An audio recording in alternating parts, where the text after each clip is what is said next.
एक दलित बस्ती, एक जिहादियों की हिंसक उत्पाती भीड़, आधा घंटे तक मचा बवाल, तोड़ फोड़, तमाम तरीके की हिंसक घटनाएं सीसीटीवी में कैद और फिर दी जाती है खुलेआम एक धमकी कि होली पर होगा हिंदुओं की होली का खेल। जी हां, होली पर जिहादी साया। नमस्कार, आपके साथ मैं हूं लावनी विनीत और आप देख रहे हैं हमारी बहुत विशेष पेशकश। होली पर इस बार जिहादी साया मंडरा रहा है और ये जिहादी साया दरअसल मंडरा कहाँ रहा है। ये पूरी घटना पाकिस्तान की नहीं, हिंदुस्तान की सरजमीन की है। हिंदुस्तान में वो भी भारत की राष्ट्रीय राजधानी दिल्ली की है, जहां पर सराय काले खां में रिवर्स लव जिहाद यानी एक मुस्लिम लड़की की शादी एक हिंदू लड़के से हो जाना मुस्लिम लड़की के घर वालों को कबूल नहीं है। और इस उत्पाती भीड़ ने जिस तरीके की हिंसक तस्वीरों को सामने रखा वो ये बताती है कि किस कदर देश की राष्ट्रीय राजधानी हिंदुओं के लिए असुरक्षित होती जा रही है। आज उन्होंने क्यों मान साध रखा है जो लव जिहाद पर आवाज उठाने पर बड़ी बड़ी बातें करते हैं, तो फिर रिवर्स लव जिहाद के मसले पर चुप्पी क्यों होती है। आज उन्होंने मौन क्यों साध रखा है जो दलित समुदाय के नेता बनने के लिए झंडा बरदारी करते हुए नजर आते हैं, तो फिर इन तस्वीरों को देखकर इन दलितों के हितैषी बनने के लिए लोग सामने क्यों नहीं आ रहे हैं। आज तमाम वो सवाल होंगे, तमाम वो जवाब होंगे, लेकिन सबसे पहले हम उस लड़के के माता पिता की बातें आपको पहुंचाना चाहते हैं, आपको सुनाना चाहते हैं, जो इस वक्त पल पल डर के साए में जी रहे हैं, जो हर पल ये समझ नहीं पा रहे हैं कि उनके बच्चे ने जो गलती की है, जो बच्चे से गलती हुई है, क्या उन्हें अपने बच्चे की इस गलती का खामियाजा उसकी जान देकर देना होगा। और आखिरकार दलित समुदाय की इस पूरी गली में जिस तरह से हिंसक भीड़ ने उन्माद दिखाया, उत्पात दिखाया, आखिर इन दलित समुदाय के लोगों की रहनुमाई करने के लिए लोग कब खड़े होंगे, इनकी आवाज को, इनके दर्द को लोग कब समझेंगे। आज इन तमाम पहलुओं पर बात।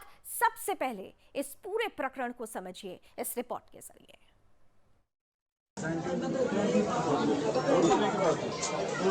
वाले क्यों नहीं कर रहे? ये देख रहे खड़े होके, इन्होंने कुछ नहीं करा, कुछ नहीं। एक घंटे में पुलिस वालों को। एक दलित बस्ती, जिहादियों की उन्मादी भीड़, घंटों उपद्रव, तोड़फोड़ और बवाल, तलवार लहराते सब कुछ तहस नहस करते जिहादी, और फिर हिंदुओं के खून से होली खेलने की धमकी। कह रहे खून की होली मनवाएंगे, अब तुम्हारी खून की होली मनेगी, ऐसे बोल के गए। कह रहे कि खून की होली खेलेंगे हम और रात को 11 बजे आएंगे हम बात कर रहे हैं भारत की राजधानी दिल्ली की, जो जिहादियों के लिए मिनी पाकिस्तान बन चुकी है। जी हाँ, बिल्कुल ठीक सुना आपने, मिनी पाकिस्तान। दक्षिणी दिल्ली के सराय काले खां गांव में शनिवार रात मुस्लिम समुदाय के 50 से ज्यादा उपद्रवियों ने जमकर बवाल काटा। जिहादियों की उग्र भीड़ ने इलाके की दलित बस्ती में घुसकर आधे घंटे तक लाठी, डंडों और तलवारों के साथ हिंदुओं की संपत्ति को तहस नहस कर दिया। घटना की भयावहता को आप सीसीटीवी फुटेज में देख सकते हैं कि किस तरह से जिहादियों की भीड़ बेलगाम होकर हिंसा पर उतार हुई। इस हिंसा के बाद से इलाके में तनाव बढ़ चुका है।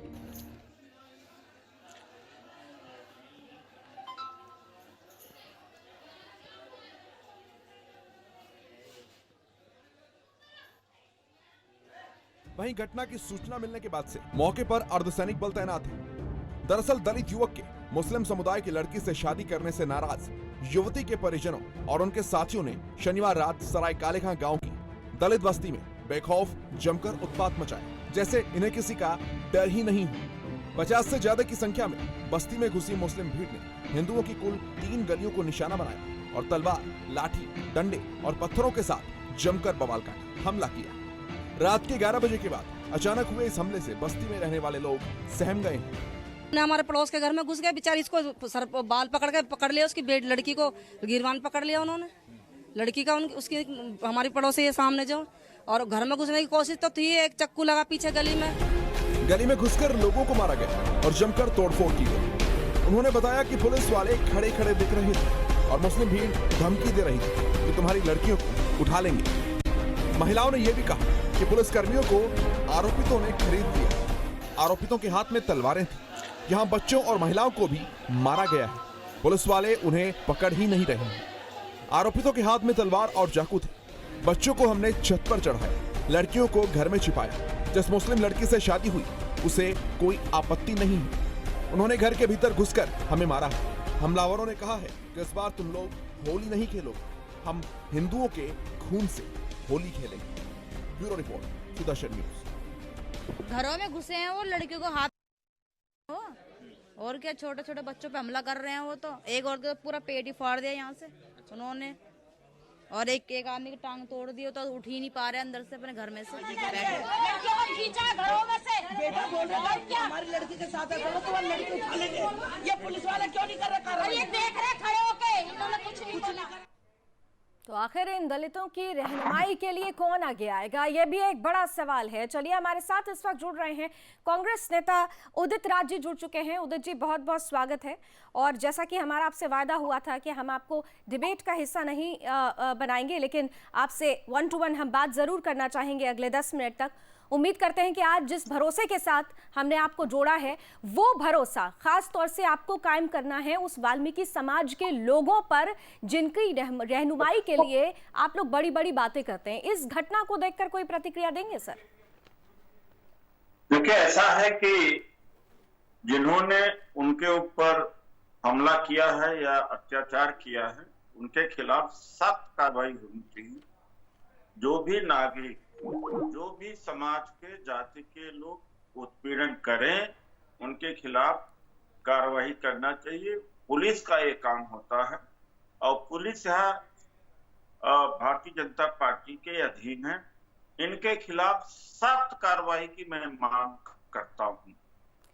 दूसरा पार्ट इसका यह है कि ये दलित तो अपने आप को हिंदू मानता है, लेकिन क्या सवर्ण इनको हिंदू मानता?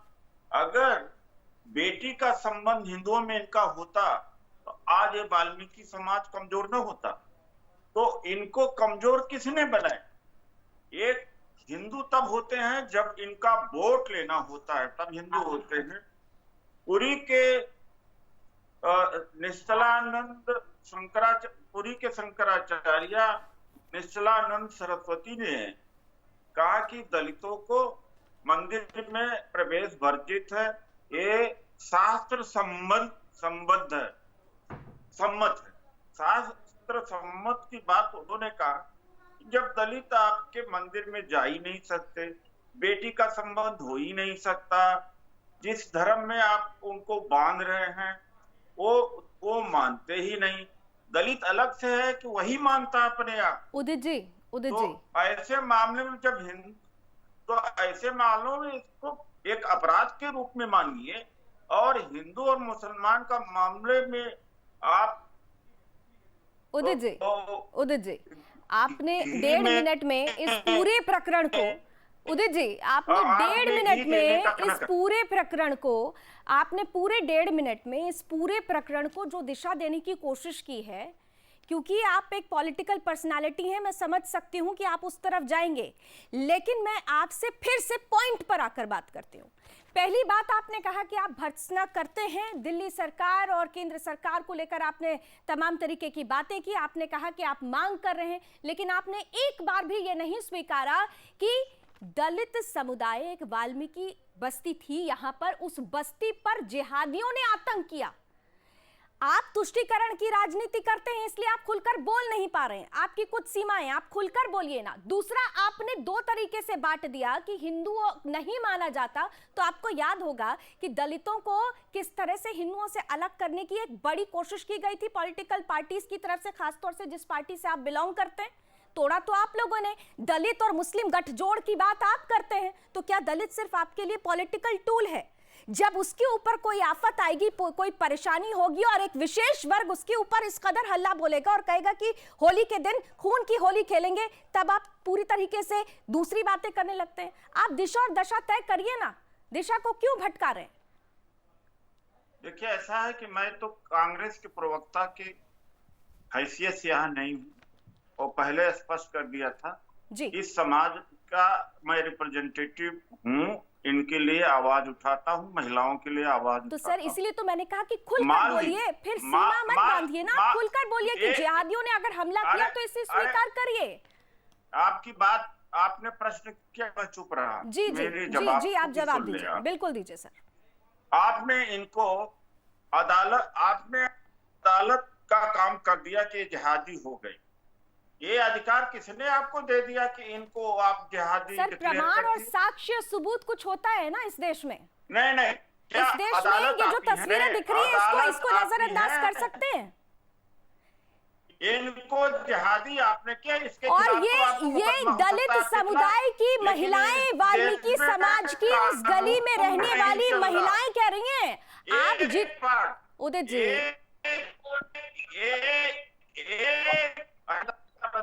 जहादी इनको अपराधी, फिर इसको उदित जी। किसी की जरूरत नहीं, उदित जी जरूरत नहीं। Udit ji media trial certificate बांटने का काम पहले आप लोग करते हैं ना, आज हमने कर दिया। अगर हमने सच पर, साक्ष्य पर, प्रमाण पर बात कर दी तो आपको चुप रही है।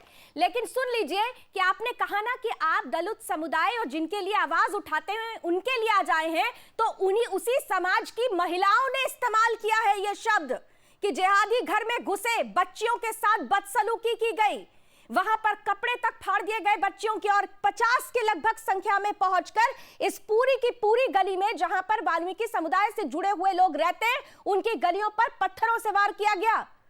लोगों ने अपने बच्चों को, अपने लड़कों को भगा दिया वहां से, कहीं ऐसा ना हो कि उन्हें जान से मार दिया जाए। ये तो खुद उस समुदाय के लोग कह रहे हैं ना उदित जी, उनकी आवाज बनकर आज आप आए हैं तो उनकी आवाज के, उनके दर्द को समझिए भी ना।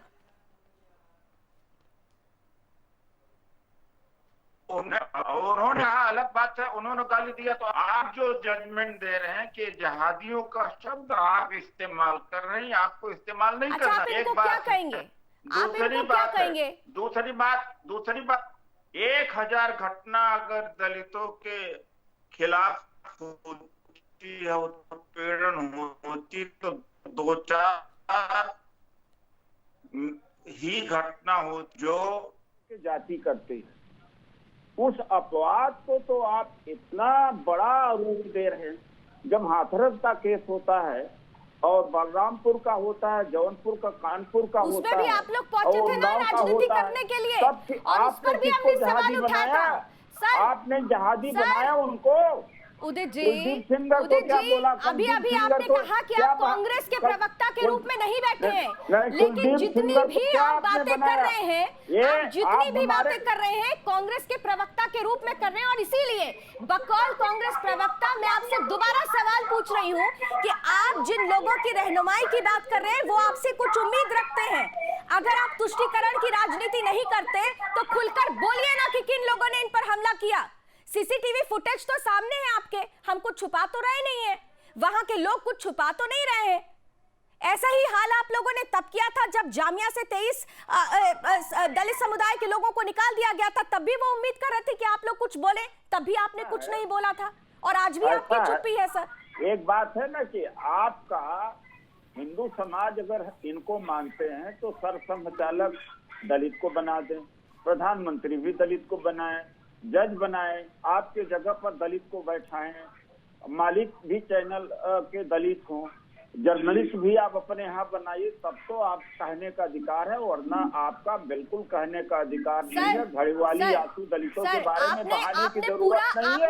आपने बॉक्स बता दिया, आपने पूरे बॉक्स के पूरे सेंटेंस को बता दिया, लेकिन आपने एक बार भी इस घटना को लेकर जो लोग आपसे कुछ उम्मीद कर रहे हैं उनको लेकर आपने कोई प्रतिक्रिया नहीं दी। अत्याचार, अछूत, हमें अछूत मानना, आप इस अत्याचार को क्या कहेंगे उदित जी? हमारे जमीनों को कब्जा करना, उदित जी, इस अत्याचार को आप क्या कहेंगे? कर्मचारी अधिकारी का प्रमोशन रोकना, उदित जी, आरक्षण खत्म करना और निजीकरण करना, उदित राज जी, आप कर रहे हैं। उदित राज जी, इस घटना को आप क्या कहेंगे? इस अत्याचार को आप क्या कहेंगे? सारे सवर्ण लोग हैं। उदित कौन सा राज जी। न्याय दलितों को मिल रहा है? उदित एक राज सवाल जी। करना चाहिए, अगर दलितों के शुभचिंतक हैं तो आप झगड़ा उदित लगाने राज का जी, काम कर रहे हैं। उदित राज जी, झगड़ा आग में झगड़ा घी हम डालने लगाने का काम कर रहे हैं या हमसे आप उस नहीं करा झगड़े को, पाएंगे। हम आप खुद उस सच जानते को हैं छुपाने की कि कोशिश कर हमारे रहे हैं क्योंकि तकनीकों आपकी का एक दलितों के पॉलिटिकल बाउंड्री है, तकनीकों का शोषण के कारण क्योंकि आपकी एक पॉलिटिकल बाउंड्री है सर, इसको एक्सेप्ट करिए। विचारधारा है, आप ही के लोग हैं। उदित राज जी, बहुत सीधे से पूछती हूँ, इस घटना में अत्याचार हो रहा है, क्या कहेंगे आप? किसने किया अत्याचार, ये बता दीजिए। बिल्कुल सख्त किसने कार्रवाई किया? होना चाहिए उनके अत्याचार उनके किनके द्वारा किया जा रहा है सर? खिलाफ। ये 1000 जगह जब सवर्णों के द्वारा किया जाता है, जस्टिफाई कर रहे हैं। अब देखिए, आपने सर्टिफिकेट दे दिया। अब आप थोड़ी देर पहले मुझे सर्टिफिकेट दे रहे थे, हम सवाल पूछ रहे थे, आप हमारे ऊपर सवाल खड़ा कर रहे थे। आप खुलकर बोलिए, डर क्यों रहे हैं सर? चौहान जी से मैंने खुद पूछा था कि कितने उदित राज जी, जर्नलिस्ट आपके चैनल में उदित हैं? राज जी, आप उदित राज जी, दलितों की आवाज उठाने के लिए जिस वक्त जामिया से 23 दलित कर्मचारियों को निकाला गया था, आप लोग मौन थे और उनकी आवाज बनकर हम आए थे सामने। उनके लिए लड़ाई हमने लड़ी थी। आज आप जिस बात का जिक्र कर रहे हैं तो आपको याद दिला देते हैं कि हम खड़े हुए थे, हम हर उस मुद्दे पर जाकर खड़े हुए थे जहां पर इस समाज के लोगों पर अत्याचार हो रहा था। लेकिन आज जो आप पॉलिटिकल बातें कर रहे हैं सर, उदित राज जी, मैं आपसे रिक्वेस्ट कर रही हूँ सर, आज आपने बैठते ही कहा कि आप कांग्रेस के प्रवक्ता के रूप में नहीं बैठे हैं, आप उस समाज की रहनुमाई करने के लिए बैठे हैं जिनको आज परेशान किया जा रहा है। उनके लिए एक शब्द तो बोलिए। मैं आपसे सिंपली पूछ रही हूं कि ये वीडियो जो सामने है, दलित समुदाय पर हमला हुआ है, उनके बच्चों पर हमला हुआ है, घरों में पत्थरबाजी हुई है, तोड़ फोड़ की गई है, घंटों तक वहां बवाल होता रहा। वो कौन लोग थे आपकी नजर में सर? वो कौन लोग थे आपकी नजर में? कर सकता है, दलित के छूने से पवित्र हो जाता है। उदित राज जी, जो लोग हमला कर रहे थे वो कौन थे आपकी नजर में? कौन थे सर, बताइए प्लीज। उदित राज जी, या एक तो इको आ रही है, पता नहीं क्या बात है आपके यहाँ। पूरा बात कई बार जरा पैनल इको को सही करे। मैं दोबारा बड़े शालीनता के साथ आपसे पूछ रही हूं, इस पूरी घटना में अत्याचार करने वाले कौन थे, इनके बारे में बोलेंगे सर? 2 शब्द। अत्याचार जिन पर हुआ उनको लेकर तो आपने पूरा निबंध लिख दिया। आपने कहा आप रहनुमाई कर रहे हैं, लेकिन उस वक्त आप आए नहीं थे जब जामिया से निकाला गया था, जिस बुरी तरीके से, जब उनको खाने के लाले पड़े हुए थे तो हम जाकर खड़े थे उनके साथ, उस वक्त भी आप नजर नहीं आए थे। लेकिन आज जो बातें आप कर रहे हैं, सिर्फ इतना बता दीजिए कि जिन्होंने बवाल किया, जिन्होंने तोड़फोड़ की, जिन्होंने घरों पर पथराव किया, वो शांति दूत कौन थे आपकी नजर में? एक सवाल यह भी तो आपको दर्द झलकना चाहिए था। 42 सेंट्रल यूनिवर्सिटीज हैं, एक में दलित वाइस चांसलर नहीं है, ओबीसी नहीं है। इधर ध्यान गया आपकी? नहीं गया? बिल्कुल गया, और तब भी हमने सवाल उठाया था सर। हम सवाल उठाते हैं, हम सेलेक्टिव नहीं होते, हम सेलेक्टिव नहीं होते हैं सर, हम सेलेक्टिव नहीं होते हैं जैसे आप सेलेक्टिव हो रहे हैं। और अपने सेलेक्टिवनेस में आप किस तरह से सिर्फ और सिर्फ संकीर्ण होकर एक दिशा पर अटक गए। मैं बार-बार आपसे एक सवाल पूछ रही हूँ, उसका जवाब नहीं आया आपकी तरफ से। अब तो आप हमें बोलने नहीं दे रहे। बोलिए सर। मेरे नॉलेज में 42 यूनिवर्सिटीज में एक भी vice chancellor SC ST OBC का नहीं है। आपके इस मुद्दे पर मैं आपसे वायदा करती हूँ कि इस मुद्दे पर हम निश्चित रूप से एक बड़ी बहस रखेंगे और आपके साथ सीधी बात करेंगे, आपको ज्यादा से ज्यादा समय देंगे। लेकिन आज जो मुद्दा है, प्लीज उस पर भी कुछ कमेंट कर दीजिए। मैं आपसे पूछ रही हूँ ना, इन तस्वीरों में जो शांति दूत नजर आ रहे हैं, आपके हिसाब से इनके लिए कुछ बोलेंगे सर? ये अत्याचार करने वाले कौन है, जिनको बहुत देर से आप कह रहे हैं कि हम लोग सर्टिफिकेट देते हैं ना, तो इनके बारे में 2 शब्द आप बोलिए। इनके खिलाफ सख्त कार्रवाई होनी चाहिए। ये कौन थे सर, बोलेंगे थोड़ा सा? सख्त कार्रवाई होनी चाहिए। दिल्ली गवर्नमेंट के पास में पुलिस नहीं है, भले नहीं आप दिल्ली सरकार और केंद्र सरकार पर आप सवाल खड़ा कर रहे हैं, ठीक है, पुलिस पर सवाल खड़ा कर रहे हैं। मुझे ये बता दीजिए कि ये बवाल करने वाले लोग आपकी नजर में कौन है? ये जिहादी नहीं है? जिहादी नहीं है, ये अपराधी हैं, ये अपराधी हैं, ये क्रिमिनल हैं। ये अपराधी क्रिमिनल हैं, इनको हम अपराधी क्रिमिनल का दर्जा दे रहे हैं, इनके खिलाफ एक्शन लेना चाहिए। आपको पता है कि पूरा मसला क्या है सर? ये पूरा जो भी मसला हुआ मसला क्यों है, है? जो भी मसला, अपने हाथ में कानून लेने का अधिकार किसी को नहीं है। ठीक है, अब मैं अगर आपको थोड़ा मान क्लियर लीजिए जो करती भी हूँ। है, चलिए, इसलिए आप इनके- अपराधी तक पहुंच गए, लेकिन जिहादी आपने नहीं बोला। लव जिहाद के बारे में तो आप जानते ही होंगे। आपके कहने से बोल देंगे। लव जिहाद के बारे में तो आप जानते अरे होंगे ना अगर सर? ऐसे करते करते या तो लव जिहाद भारत को लव जिहाद के बारे में जानते हैं, बहुत कुछ बोल नहीं पाएंगे, क्योंकि फिर मैं कहूंगी कांग्रेस से जुड़े हुए हैं, शायद आप खुलकर नहीं बोल जिहादी पाएंगे। तो आप लोग हैं, आप लोग हमारे लोगों के लिए जिहादी हैं। सवर्ण समाज के तमाम सवर्णवादी मानसिकता के लोग जिहादी हम दलितों के लिए हैं।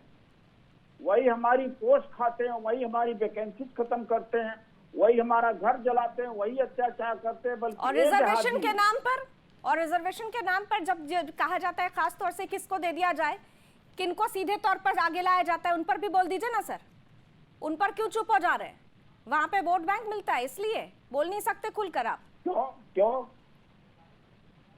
बताइए ना सर। 10% सवर्णों को भी रिजर्वेशन मिल रहा है। आइए एक छोटा सा ब्रेक ले लेते हैं, एक छोटा सा ब्रेक लेंगे। मैं आपसे रिक्वेस्ट करूंगी कि आप हमारे साथ जुड़े रहिए, क्योंकि आज आपने कहा कि आप कांग्रेस के प्रवक्ता के तौर पर नहीं, कांग्रेस के नेता के तौर पर नहीं, आप दलितों के एक नेता के तौर पर अगर जुड़े हैं, तो सर हम उम्मीद करते हैं आप हमारे साथ इस पैनल में भी जरा जुड़िए और कुछ और मुद्दों पर अपनी बात रखिए, क्योंकि यहाँ पर जब कभी भी दलितों की बात आती है, और खास तौर से मुस्लिम दलित गठजोड़ की बात तो हर कोई करता है, आपकी पार्टी खूब करती है, लेकिन जब दलितों पर अत्याचार होता है तो आप सीधे सीधे बीजेपी पर प्रहार करेंगे, तमाम तरीके से पॉलिटिकल स्टेटमेंट देंगे, लेकिन इस समस्या और इस परिस्थिति पर आप कमेंट नहीं करते हैं।